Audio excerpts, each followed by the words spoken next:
네, 안녕하세요 여러분. 저는 썰 풀어드리는 상담사 이상입니다. 자, 오늘 제가 풀어드릴 썰은 어떤 주제이냐면, 혹시 여러분들 중에 승진이나 혹은 학업에 대한 궁금증이 있으셔서 상담을 하러 갔는데 올해 관운이 들었어 라는 얘기를 들었던 분들 혹시 있으실까요? 오늘의 주제는 바로 관운에 대한 이야기입니다.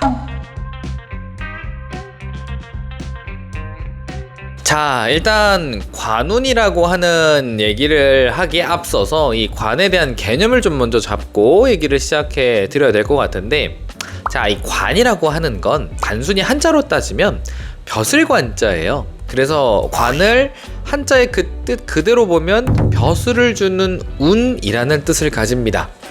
그러면 이 관은 쉽게 말하면 좋은 운이지 않아? 라고 얘기할 수 있죠. 왜? 벼슬 주는 운이니까. 근데 이 벼슬을 준다는 운, 이 관운이라고 하는 게 과연 정말 좋은 운이었을까요? 실제 관이라고 하는 걸 그냥 글자 개념으로 말고 사주에 가지고 있는 이 오행간의 관계로 좀 먼저 얘기를 하면 이해가 좀 빨리 되실 것 같아서 바로 예시를 좀 들어보자면, 자, 이렇게 됩니다. 내가 가지고 태어난 오행이 불이에요. 자, 나는 불의 힘을 가지고 태어난 사주라고 생각을 하셨을 때 이 관이라고 하는 오행은 바로 물이 됩니다. 즉 물과 불, 완벽한 상극이죠. 단순히 물하고 불, 사실 이게 제가 전에 재물운 관련된 얘기를 했었을 때 물이 불을 꺼서 재물이에요 라고 설명을 했던 거랑 정반대되는 개념이 바로 관운인데, 자, 불인데 물로 불이 꺼져요. 이게 관에 대한 개념이 됩니다. 그럼 단순하게요, 관운이 들어온다라는 걸 쉽게 생각하면 나를 꺼버린다, 나를 자극한다, 나를 다스리려고 들어왔다의 개념에 더 가깝겠죠. 아니, 그러면 사실 관은 원래 되게 나쁜 거 아니에요? 나를 자극하고 다스리려고 하는데 이게 좋은 운 맞아? 사실 관은 이렇게 얘기 드릴 수 있어요. 결과적으로는 좋아요. 그러니까 말 그대로 결과물 혹은 결과론이라고 했었을 때는 마무리 결과는 괜찮았다, 이렇게 설명이 될 수 있을 건데, 사람은 결과만 중요한 사람이 아니잖아요. 그걸 해야 되는 과정이 필요하잖아요. 사실 근데 이 관은 결과를 주기 위한 이 과정이 인간이 원하는, 그러니까 내가 원하는 상황이 전혀 나오질 않습니다. 자, 예시를 좀 들어보면 결과를 내고 싶은 게 있어요. 자, 이 결과 꼬리니점이 여기 있는데 여기를 가기 위해서 A 코스, B 코스, C 코스, D 코스 막 해가지고 꼬리니점으로 쭉 가려고 생각을 해놨습니다. 그럼 이제 관운이 들어오면 이제 이 결과물은 얻을 수 있으니까 자, 이렇게 하면 돼 라고 설명을 할 수가 있는데, 문제는 자, 그럼 이제 이 관운이 들어왔으니까 나는 A 코스에서 시작을 해야지 라고 했는데 갑자기 관운에서 이렇게 설명을 하죠. 얘기를 해주죠. 자, A 코스 못 갑니다. 네, 왜요? 나 A 코스에서 시작해서 가야 되는데 A 코스 안 되고, 자, C 코스부터 갑시다. 그래서 C 코스부터 시작을 해요. 그러면 사람이 느끼는 감정은 뭐가 시작되는 거예요? 벙찌겠죠? 내가 이거를 갑자기 이렇게 해요? 이렇게 설명되는 게 관의 운의 모습이거든요. 그러니까 단순하게 보면 내가 이런 결과를 낼 수는 있는데 이 결과를 내기 위한 과정이 내가 생각한 대로 가지를 못해요. 나는 이렇게 해서 저렇게 하고 그렇게 해서 이렇게 하면 이 결과가 날 거라고 생각을 했는데, 관은 그렇게 하고 저렇게 하고 그렇게 저렇게 이렇게 하니까 이 결과가 나올 거야, 이렇게 돼버리니까 사람의 생각에는 이게 도대체 이게 잘 되는 거 맞아? 그리고 나 이거 지금 되는지도 모르겠고 나 이게 좋은 운인지도 모르겠어. 사실 이렇게 느끼기 쉬운 게 원래 관의 뜻이거든요. 그래서 제가 실제로 상담을 해드렸던 분들 중에 관운이었던 상황이면 되게 거의 대부분의 얘기를 하실 때 다들 똑같은 공통적인 얘기에서 나오는 게 이거예요. 너무 힘들어요. 저 직장을 바꾸고 싶어요.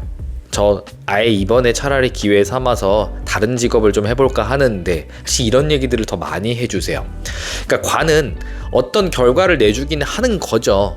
근데 그 결과를 내주기 위해서 나를 변화시키잖아요. 근데 그 변화가 너무 강제적이에요. 내가 바라는 상황도 아니고 내가 가고 싶었던 운도 아니고 나는 편하게 좀 해서 이렇게 하고 싶은데 전혀 편하게 만들지 않으면서 고생시키고 결과를 주니까 사람이 받아온 체감 입장에서는 와, 나 진짜 너무 힘든데? 나 이렇게까지 이걸 해야 돼? 이런 생각을 사실 더 많이 할 수 있는 게 관운이 되는 거라고 보시는 게 맞거든요. 실제로 이 관운에 있으셨던 분이 당시에, 그러니까 예를 들면 이제 A라는 부서에 계셨었는데, A라는 부서에서 열심히 진짜 일을 열심히 잘하셨고 정말 오랜 시간 동안 그 회사에 다녔는데, 갑자기 그 회사에서 그 해에 자, 당신 이번에 좀 D라는 부서로 가서 일을 좀 해봅시다. 근데 이분은 이 D라는 부서가 일단 일평생 해봤던 일도 아니고, 자기가 같은 회사임에도 이쪽 관련된 부서에 관련된 일은 아예 신경도 써본 적도 없었고, 그러니까 예를 들면 이분은 아날로그 인생을 계속 살았는데 갑자기 디지털을 하라는 거죠. 그러니까 진짜 아예 모르는 걸 하라고 하니까 이분 입장에서 너무 억울한 거예요. 아니, 나는 이거 잘해서 이렇게 해서 결과를 내고 싶은데 갑자기 왜 일로 가서 이걸 해요? 라고 물어봤는데 회사에서는 이렇게 얘기를 해주셨대요.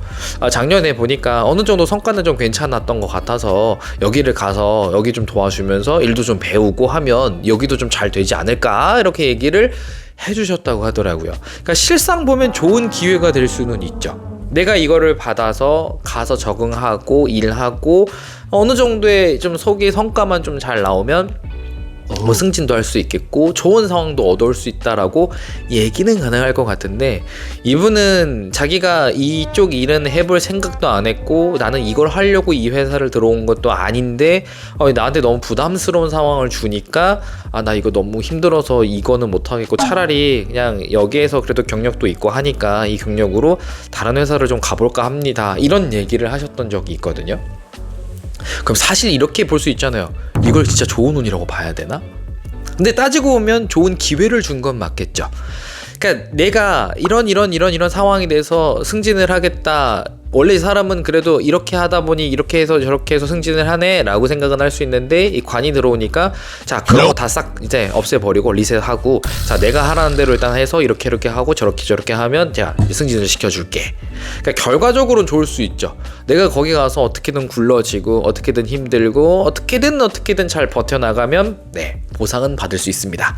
근데 그 보상을 받는 개념이 내가 너무 고생스럽고 힘들고 답답하고 스트레스 받는 일들이 훨씬 더 많았다라는 게 사실 더 문제가 되겠죠. 그리고 또 다른 분도 계신데, 그분은 원래 현장 근무직을 많이 하셨던 분이었어요. 근데 회사 입장에서 자, 당신 경력도 좀 되고 이제 더 이상 현장직 하지 말고 내근직으로 돌아와서 사람들 관리하고 좀 운영 좀 해라, 이렇게 얘기를 하셨는데, 그분이 태어나서 엑셀을 해본 적도 뭐 파워포인트를 다 해본 적도 뭐 아무것도 없는 거예요. 그냥 밖에 나가서 자기 몸 쓰면서 하는 일이 너무 즐겁고 그렇게 살았던 분인데, 자, 네 경력 좀 되지, 이제 그거 그만하고 내로 들어와서 그거 하는 사람들 네가 좀 관리해. 근데 그분 입장에서는 답답해 미칠 노릇인 거죠. 예, 그 위치로 가게 되면서 승진도 시켜줄게, 너 여기서 하면 연봉도 더 올라갈 거야, 자, 일 편하게 하니까 너 얼마나 좋아, 이렇게 회사에서 얘기를 해주셨는데, 그분은 사실 그때 오셔서 되게 많이 울었거든요. 내가 이렇게까지 하는 게 좋은 기회라고 생각하고 주변에서도 다 좋은 거라고 얘기를 해주는데 나는 너무 못하겠다, 나는 이런 식으로 일을 할 수가 없는 사람이다. 실제로 그래서 그분은 그래도 제가 이제 뭐 얘기도 많이 드리긴 했었어요. 이렇게 해서 이것도 사실 나쁜 기회는 아니고, 이게 어쨌든 간에 나중에 또 도움이 될 수 있으니까 최소한 6개월에서 뭐 1년 사이 기간이라도 조금 하면서 이제 해보시고, 진짜 정 안 되면 그 다음 연도 때 한번 다른 생각을 해보시는 게 낫지 않을까요? 라고 해서, 사실 이제 그분이 진짜 그 해에만 4번 상담을 오셔서 저한테 막 그때 오실 때마다 막 울면서 나 그만두고 싶은데 제발 그만둬도 된다고 얘기를 해주세요, 막 이렇게 하셨던 분이 계신데, 정말 이제 이상했던 건 그분이 그래도 이제 그렇게 견디셨거든요. 올 때마다 위로도 많이 해드리고 괜찮다 얘기를 많이 해드렸는데, 어쨌든 그래서 승진도 하셨어요. 근데 그렇게 승진을 하고 그만두셨죠. 그리고 다시 원래 있었던, 그러니까 자기가 하고 싶었던 자리인 현장직으로 넘어가셨는데, 네, 희한하게도 이분이 이제 그때 1년 동안 버텨놨었던 게 있잖아요. 그래서 사람들을 뭐 했던, 그러니까 그러다 보니까 다른 데로 갔었을 때 비슷한 상황이 왔는데, 근데 그분은 사람을 뭐 이제 컨트롤하고 관리하는 이런 위치까지 가지만 현장직에서 하면서 같이 하셨던, 그러니까 결과적으로는 좋은 일이 있기는 했죠. 근데 그걸 가는 과정을 너무 힘들어 하셔서, 사실 이제 저는 이제 눈에 이게 온 게 좋아 보이긴 하니까 이게 좋습니다라고 설명은 드렸지만, 그분이 너무 힘들어 하셨던 상황이라 그냥 마음 가는 대로 하라고 얘기를 드릴까 이런 생각도 많이 했었던 운이 관운이기도 해요. 그러니까 실제 학생들이라고 하는, 그러니까 우리가 중고등학교 다니는 친구들이 예를 들어 관운이 왔다. 사실 이건 재물도 비슷해요. 그러니까 사람을 지치고 힘들게 하는 운이 왔다라는 시기가 되면 우리가 제일 쉽게 얘기하는 사춘기가 오는 시기로도 볼 수 있어요. 왜? 나를 자극하니까, 나를 힘들게 하니까. 그럴 때 평소보다 훨씬 더 예민해질 수 있겠죠. 실제 이 시기에 부부 관계에서도 나쁜 게 많이 늘어나요. 그러니까 제가 상담을 해드렸던 분 중에서 부부분이셨는데, 이게 이제 결혼한 지 이제 4년 차밖에 안 되셨던 분인데, 그러니까 결혼을 한 당시까지는 진짜 잘 지냈다가 갑자기 결혼 2년 차 때부터 남편이 좀 자꾸 틱틱대고 짜증내고 화를 내는 상황으로 계속 가셨대요.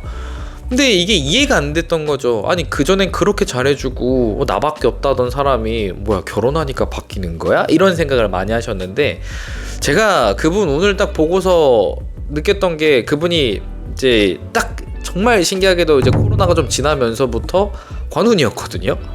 그러니까 그 시기부터 시작해가지고 몇 년 동안 계속 관운만 받아오신 거예요. 그러니까 평소보다 훨씬 더 스트레스 받고 화나고 짜증나는 일이 는 거죠. 그래서 옛날 같았으면은 되게 행복해서 고맙다, 좋다라고 얘기를 할 수 있어야 하는데, 그분 입장에서는 내가 너무 힘들고 나 지금 사회에서도 스트레스가 너무 많아 라고 해서 사실 위로를 원했던, 근데 원래 두 분이 연애 시절에도 그리고 결혼 초기에도 하셨던 행동이 남편분께서는 다 나한테 맡겨라, 내가 다 해주겠다, 항상 그래서 듬직하게 자기를 막 기대라고 했던 사람이었는데, 갑자기 그런 사람이 나도 너무 힘들고 너무 답답해 이런 얘기들을 자주 하게 되니까 여성, 이제 아내분 입장에서는 너무 화가 났던 거예요. 아니, 이럴 거면 진작에 나한테 얘기를 하고 너도 그런 사람인 거 나도 좀 밝히지, 왜 이제 와서 이렇게 돼, 이런 상황이셨는데, 제가 그때 충분히 설명을 드렸었죠. 지금의 남편분이 그런 모습 이제 나올 수밖에 없다. 그래서 그런 상황이니까 어느 정도 좀 더 이해를 해주시는 게 낫지 않겠나, 이런 얘기도 드렸던 적도 있기도 하고요. 그러니까 단순하게 관이라고 하는 게 운에서 들어오면, 예를 들어 학생 혹은 이제 직장인 입장에서는 결과를 낼 수 있잖아요. 그러니까 좋은 운이라고 설명되는 게 아닌 건 아니죠. 근데 문제는 뭐예요? 그걸 가는 과정이 너무 힘든 거예요. 그러니까 단순하게 관운이 오면, 예를 들어 이제 학생들 입장에서, 자, 내가 중요한 시험을 앞두고 있어요. 그럼 이 관운이 들어왔다고 했었을 때, 자, 열심히 공부만 하면 좋은 결과가 있을 겁니다, 이렇게 얘기가 가능해져요. 근데 대부분 그때 공부할 때 좀 힘들어하는 일이 늘긴 하는 거죠. 다만 근데 어차피 그건 힘든 거니까 그래도 그런 친구들에게 좋다고 설명이 가능해지는 건데, 문제가 하나 있습니다. 자, 그럼 관운이 들어오는 사람들은 모두 다 동일하게 합격할 수 있는 운이냐? 당연하게도 아니겠죠. 너무나도 단순해요. 관운은 원래 나를 자극하고 괴롭히고 고생시키려는 운이잖아요. 그러니까 운을 주려고 한 게 아니고, 그러다 보니까 그런 운 때 너 공부도 안 하고 내팽개치는 분들도 훨씬 많고요. 그리고 실제로 운이 좋은 상황인데도 떨어지시는 분들도 꽤 계세요. 이건 되게 단순하게 우리가 운이 좋다고 생각을 하면 좀 아쉬운 제 입장에서 좀 아쉬운 건데, 운이 좋으면 그냥 무조건 좋은 줄 알고 계신 분들이 많아요. 근데 실제 그게 아니고, 운이 좋다는 내가 노력한 거에 대한 결실을 정당하게 받을 수 있다는 뜻입니다. 그러니까 운이 좋다, 내가 이만큼 노력을 하면 이만큼의 결과를 얻는다라는 개념인 거고, 운이 나쁘다라는 건 내가 이만큼의 노력을 했는데 이만큼밖에 못 받겠네, 이런 개념이에요. 그래서 실제로 운이 나빠도 잘 붙는 분들도 많고요. 다만 진짜 어마어마하게 노력이 필요할 뿐인 거. 그리고 운이 좋아도 떨어지신 분들이 꽤 많습니다. 이건 제가 실제로 상담을 하면서 갖고 있었던 데이터를 토대로 추려봤을 때 신기했던 경험을 얘기 드리는 거예요. 그러니까 단순하게 관운이 좋다 나쁘다 사실 이렇게 얘기할 수는 없는 거죠. 원래 뜻은 나를 괴롭히고 자극시키려고 하는 운. 다만 이게 사람에 따라서 정말 그냥 좋게 들어오는 분들도 있고요. 그리고 사람에 따라서 나를 진짜 힘들게 하는 운으로도 가기도 한다라고 생각을 좀 해주시면 좋습니다. 그리고 여기서 이 두 번째 얘기를 좀 하나 더 드려야 될 것 같은데, 남자의 사주와 여자의 사주였었을 때 좀 너무 극명하게 나오는 차이가 하나 있어요.